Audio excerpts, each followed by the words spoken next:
Hello दोस्तों, good evening. मैं चंदन आप सबका करता हूं अभिनंदन आपके अपने यूट्यूब चैनल विद्यापुंज पे। दोस्तों, उम्मीद है कि आप लोग अपनी तैयारी को बेहतर ढंग से कर रहे होंगे। दोस्तों, हम लोग आज आज के वीडियो सेशन में हम लोग देखेंगे कांग्रेस के द्वारा विभिन्न जगहों पे और हर ईयर माने हर साल जो कांग्रेस का अधिवेशन होता था उस मुख्य अधिवेशन को देखेंगे, जो कि आप लोग के एग्जाम व्यू से बहुत ही लाभदायक है, क्योंकि हर बार हमेशा क्वेश्चन पूछता है कि यह कांग्रेस अधिवेशन कहाँ हुआ और इसमें क्या उद्देश्य था। तो दोस्तों, हम लोग मुख्य उद्देश्य को देखते हैं। दोस्तों, हम लोग जानते हैं कि कांग्रेस की स्थापना बंबई में 1885 ईस्वी में हुआ था और इसका पहला अधिवेशन बंबई में हुआ, जो कि 1885 ईस्वी में हुआ था। 31 दिसंबर 1885 ईस्वी को हुआ था। गोकुलदास तेजपाल संस्कृत विश्वविद्यालय में हुआ था। दोस्तों, इसके अध्यक्षता व्योमेश बनर्जी के द्वारा किया जाता है। वहीं इसकी स्थापना, कांग्रेस की स्थापना योम हुइम के द्वारा होता है और इसे कांग्रेस का पिता भी कहा जाता है, योम हुइम को। तो दोस्तों, उसके बाद दूसरा अधिवेशन कांग्रेस का 1886 ईस्वी में कलकत्ता में होता है। इसकी अध्यक्षता दादा भाई नौरोजी के द्वारा किया जाता है। वहीं 1887 ईस्वी में मद्रास में होता है और इसका अध्यक्षता बद्रुद्दीन तैयबजी करते हैं। उसके बाद 1888 ईस्वी में चौथा अधिवेशन होता है, जिसकी अध्यक्षता इलाहाबाद में होता है। इसकी अध्यक्षता जॉर्ज हिल के द्वारा किया जाता है। दोस्तों, कांग्रेस का 1885, 86, 87 और 88 अधिवेशन इसलिए महत्वपूर्ण होता है क्योंकि हम लोग देखते हैं कि 1885 ईस्वी में कांग्रेस की पहली कांग्रेस अध्यक्षता जो कि व्योमेश बनर्जी के द्वारा होता है, जो कि एक हिंदू होते हैं। वहीं दूसरा अधिवेशन तैयब जी के द्वारा होते हैं, जो एक पारसी होते हैं। और तीसरे अधिवेशन में हम लोग देखते हैं कि बदरुद्दीन तैयब जी के द्वारा होते हैं, जो एक मुस्लिम होते हैं। और चौथे अधिवेशन में हम लोग देखते हैं जॉर्ज हिल, जो कि अध्यक्षता करता है और यह एक अंग्रेज होता है। यानी कि हम लोग जानते ही हैं कि हमारा देश जो है हिंदू, मुस्लिम, सिख, ईसाई की एथी पे चलता है। उसी तरह से प्रथम हिंदू, दूसरा जो है वो पारसी, तीसरा मुस्लिम और चौथा अंग्रेज थे। दोस्तों, अब देखते हैं हम लोग 1896 ईस्वी का अधिवेशन कलकत्ता में होता है और इसकी अध्यक्षता रहमतुल्लाह सयानी के द्वारा किया जाता है। और दोस्तों, इसमें एक बहुत ही महत्वपूर्ण बात हुई थी कि 1896 के यानी कि 12वें अधिवेशन में पहली बार वंदे मातरम गाया गया था। आप लोग जानते ही होंगे कि वंदे मातरम बंकिम चंद्र चटर्जी के द्वारा लिखा गया है। बंकिम चंद्र चटर्जी के द्वारा लिखा गया था और यह फर्स्ट वंदे मातरम गाया गया था कलकत्ता अधिवेशन में। रहमतुल्लाह सयानी जिसकी अध्यक्षता किए थे 1896 ईस्वी में। दोस्तों, क्वेश्चन हमेशा पूछता है कि फर्स्ट बार वंदे मातरम कब गया था, तो 1896 ईस्वी में कलकत्ता अधिवेशन में। उसके बाद देखते हैं दोस्तों 1905 ईस्वी का अधिवेशन, जो कि बनारस में होता है और इसकी अध्यक्षता गोपाल कृष्ण गोखले के द्वारा किया जाता है। और इस अधिवेशन में बहिष्कार आंदोलन यानी कि स्वदेशी और बहिष्कार आंदोलन को समर्थन दिया जाता है। आप लोग जानते ही हैं कि 1905 ईस्वी में बंगाल फूट होता है, बंगाल विभाजन होता है और उस समय के गवर्नर जनरल लॉर्ड कर्जन होते हैं और लॉर्ड कर्जन के द्वारा बंगाल विभाजन किया जाता है और इसके खिलाफ में बहुत भारी रोष होता है, आंदोलन होता है और स्वदेशी आंदोलन चलाया जाता है और उसका समर्थन करते हैं 1905 ईस्वी में। उसके बाद हम लोग देखते हैं दोस्तों 22वां अधिवेशन।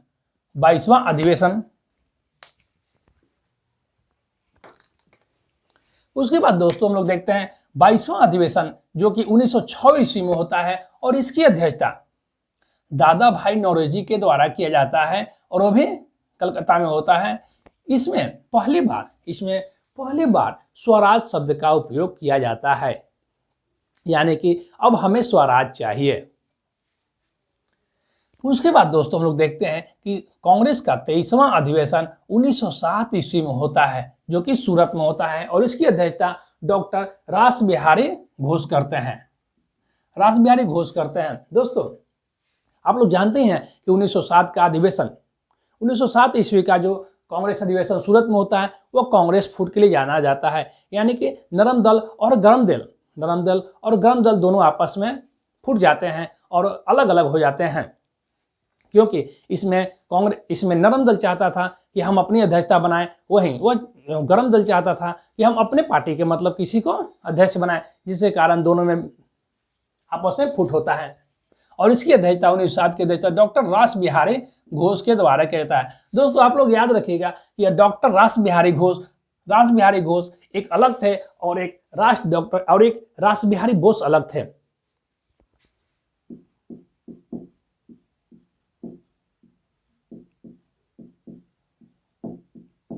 दोस्तों डॉक्टर रास बिहारी घोष अलग हैं और वही डॉक्टर रास बिहारी घोष जो कि रास बिहारी बोस अलग है। रास बिहारी बोस जो कि दिल्ली में हार्डिंग पे बम बिगने में इनका अहम रोल था, यानी कि उस षड्यंत्र में इनका अहम रोल था। यह पुलिस से पकड़ाने के चलते, यानी पुलिस पकड़ने ले इसके चलते हुए जापान भाग गए थे और जापान में आजाद हिंद फौज का सफल संगठन बनाया था रास बिहारी बोस के द्वारा। दोस्तों उसके बाद हम लोग देखते हैं दोस्तों कि 1907 का जो अधिवेशन होता है वह भारी विवाद के कारण यह पूरा नहीं हो पाता है और इसी का फिर 23वां अधिवेशन है 1908 ईस्वी में होता है और यह मद्रास में होता है और इसकी अध्यक्षता डॉक्टर रास बिहारी घोष के द्वारा ही किया जाता है। यानी कि क्वेश्चन यही पूछ सकता है दोस्तों कि कौन से ऐसे व्यक्ति थे जिन्होंने 2 बार लगातार कांग्रेस की अध्यक्षता किया, तो वह डॉक्टर रास बिहारी घोष थे।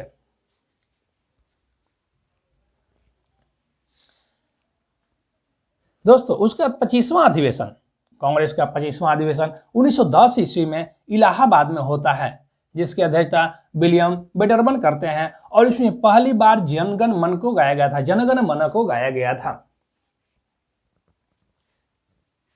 दोस्तों यह भी क्वेश्चन ऐसा पूछता है कि किस अधिवेशन में जनगण मन को पहली बार गाया गया था, तो वह 1910 ईस्वी के इलाहाबाद अधिवेशन में। और आप लोग जानते ही हैं कि जनगण मन के रचनाकार थे रविंद्रनाथ टैगोर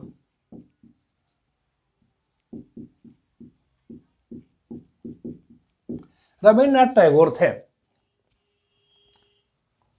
उसके बाद हम लोग देखते हैं दोस्तों कि कांग्रेस का 27वां अधिवेशन जो कि 1912 ईस्वी में होता वह बांकीपुर पटना में होता है। दोस्तों बिहार के एग्जाम के लिए मुख्य रूप से आप लोग हमेशा याद रखेंगे, क्योंकि बिहार में यह अधिवेशन 27वां अधिवेशन हुआ था, वह भी 1912 में बांकीपुर में। क्योंकि क्वेश्चन हमेशा बिहार के एग्जाम के कोई भी एग्जाम होता है उसमें क्वेश्चन जरूर पूछता है कि बांकीपुर में अधिवेशन कब हुआ था, तो वह 1912 ईस्वी में। और कैमन नंबर का अधिवेशन था, तो वह 27वां नंबर का अधिवेशन था। और इसकी अध्यक्षता कौन किए थे, तो RN मधोलकर किए थे। और इसी अधिवेशन में एवं हुम को कांग्रेस का पिता माना जाता है। उसके बाद दोस्तों 1915 ईस्वी में, यानी कि कांग्रेस के 30वां अधिवेशन 1915 ईस्वी में बंबई में होता है और इसकी अध्यक्षता सत्येंद्र प्रसाद सिन्हा के द्वारा किया जाता है।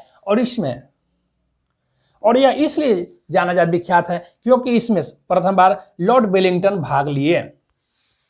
यानी कि लॉर्ड वेलिंगटन, दोस्तों क्वेश्चन पूछ सकता है कि लॉर्ड वेलिंगटन किस अधिवेशन में भाग लिए, तो वह 1915 ईस्वी के 30वें अधिवेशन में भाग लिए थे। दोस्तों अब हम आगे के अधिवेशन को देखते हैं। दोस्तों आगे के अधिवेशनों में देखते हैं कि 31वां अधिवेशन, कांग्रेस का 31वां अधिवेशन 1916 ईस्वी में लखनऊ में होता है, जिसकी अध्यक्षता अंबिका चरण मजूमदार के द्वारा हो जाता है। इसमें मुस्लिम लीग के साथ समझौता किया जाता है। वहीं गरम नरम दल जो कि 1907 ईस्वी में सूरत फूट के नाम से 1907 ईस्वी में सूरत अधिवेशन में गरम दल और नरम दल अलग अलग हो जाते हैं, वह पुनः फिर 1916 ईस्वी में एक हो जाते हैं और मुस्लिम लीग के साथ समझौता होता है, यानी कि मिलकर काम करे। और इसमें मुख्य अहम रोल था इन लोगों को मिलाने में, गरम दल और नरम दल को मिलाने में मुख्य अहम रोल था एनी बेसेंट और बाल गंगाधर तिलक का मुख्य हाथ था। उसके बाद दोस्तों हम लोग देखते हैं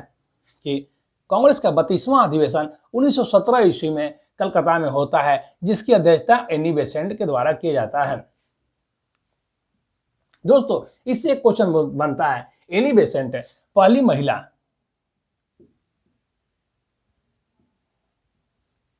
दोस्तों एनी बेसेंट पहली महिला अध्यक्ष बनने वाली थी।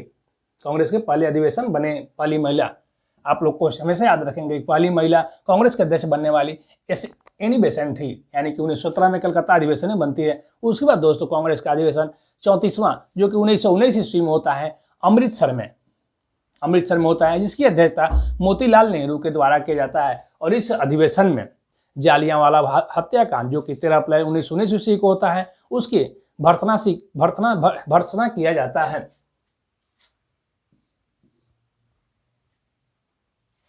और इसी अधिवेशन में दोस्तों खिलाफत आंदोलन को समर्थन किया जाता है।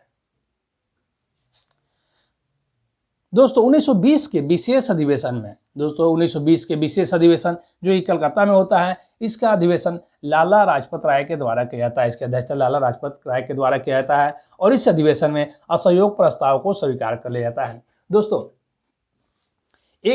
कांग्रेस का एक अधिवेशन जो कि साल में एक बार होता था, और वहीं यदि कोई दूसरे अधिवेशन पास करना हो या कोई प्रस्ताव पास करना हो उसके लिए विशेष प्रस्ताव लाया जाता था, विशेष अधिवेशन लाया जाता था, जैसे आज भी लाया जाता है।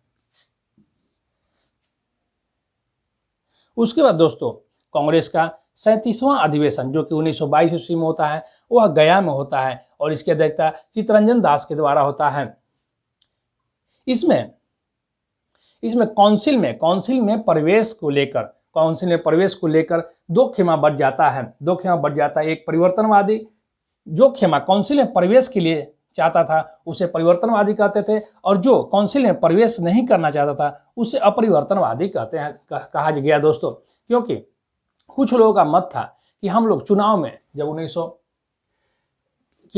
में भाग लेकर करके उसके बाद काउंसिल में यानी कि विधानसभा में हम लोग प्रवेश करें और अपने लिए खुद नियम बनाएं, और कुछ लोग इसके प्रवेश को मना करते थे। लेकिन इसमें और इसके बाद देखते हैं दोस्तों कि मोतीलाल नेहरू और चित्तरंजन दास के द्वारा स्वराज पार्टी की स्थापना 1923 ईस्वी में किया जाता है, और स्वराज पार्टी का उस इलेक्शन में बहुत अच्छा सफल होता है और वह काउंसिल में प्रवेश करता है। उसके बाद देखते दोस्तों इसमें एक और क्वेश्चन पूछा जाता है कि देश बंधु किसका उपनाम है, तो वह चित्तरंजन दास का नाम है। और दोस्तों इसमें एक और क्वेश्चन पूछा जाता है कि हमेशा क्वेश्चन पूछता है कि बिहार के एग्जामों के लिए 1922 ईस्वी का कांग्रेस अधिवेशन कहाँ हुआ था, तो वह गया में हुआ था। उसके बाद दोस्तों पटना के बांकीपुर में भी एक अधिवेशन दोस्तों हुआ था, वह 1912 ईस्वी में हुआ था, 1912 ईस्वी में, जो कि 27वां अधिवेशन था। उसके बाद दोस्तों कांग्रेस का 39वां अधिवेशन 1924 ईस्वी में होता है, जिसके जो बेलगांव में होता है, और इसकी अध्यक्षता गांधी जी के द्वारा किया जाता है। और गांधी जी कांग्रेस का अधिवेशन मात्र एक बार किए थे और वह बेलगांव अधिवेशन। उसके बाद 40 अधिवेशन में हम लोग देखते हैं दोस्तों कि 1925 ईस्वी में होता है और इसकी अध्यक्षता कानपुर में होता है, जिसकी अध्यक्षता श्रीमती सरोजिनी नायडू के द्वारा किया जाता है। दोस्तों इससे भी एक क्वेश्चन बनता है, क्योंकि क्वेश्चन पूछता है कि कांग्रेस से किस अधिवेशन में प्रथम भारतीय महिला कांग्रेस अधिवेशन की अध्यक्षता किया, तो सरोजिनी नायडू प्रथम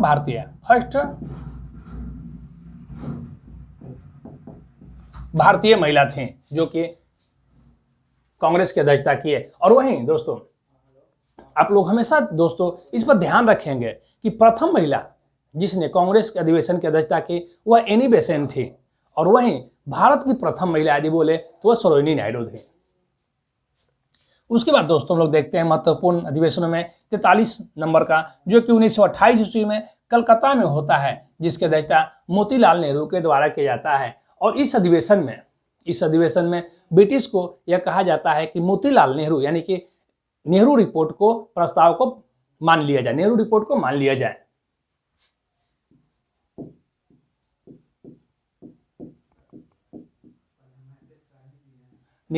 को मान लिया जाए। और दोस्तों नेहरू रिपोर्ट किसके द्वारा बनाया गया था, तो मोतीलाल नेहरू जी के द्वारा बनाया गया था, क्योंकि ब्रिटिश के द्वारा यह कहा गया कि यदि आप लोग क्योंकि ब्रिटिश के द्वारा ब्रिटिश के द्वारा यह बोला गया था कि आप लोग खुद एक संविधान बनाएं जो सभी दलों को मान्य होता है। इस पे नेहरू जी के द्वारा एक रिपोर्ट बनाया जाता है जिसे नेहरू संविधान लिखा जाता है, जिससे नेहरू रिपोर्ट के नाम से जाना जाता है। दोस्तों उसके बाद हम देखते हैं 44वां अधिवेशन, जो कि 1929 ईस्वी में होता है और यह लाहौर में होता है। जिसके अध्यक्षता जवाहरलाल नेहरू करते हैं।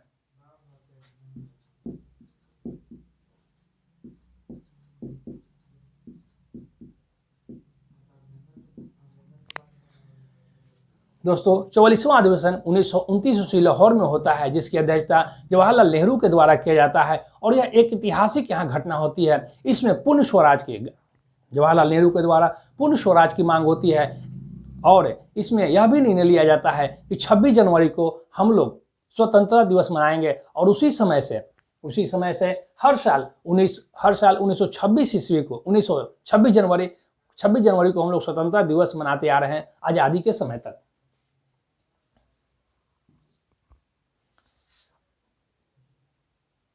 उसके बाद दोस्तों 47वां जो कि अधिवेशन 1933 ईस्वी में होता है, वह कलकत्ता में, जिसकी अध्यक्षता श्रीमती नेल्ली सेन गुप्ता के द्वारा किया जाता है। यह प्रथम अंग्रेज महिला थी।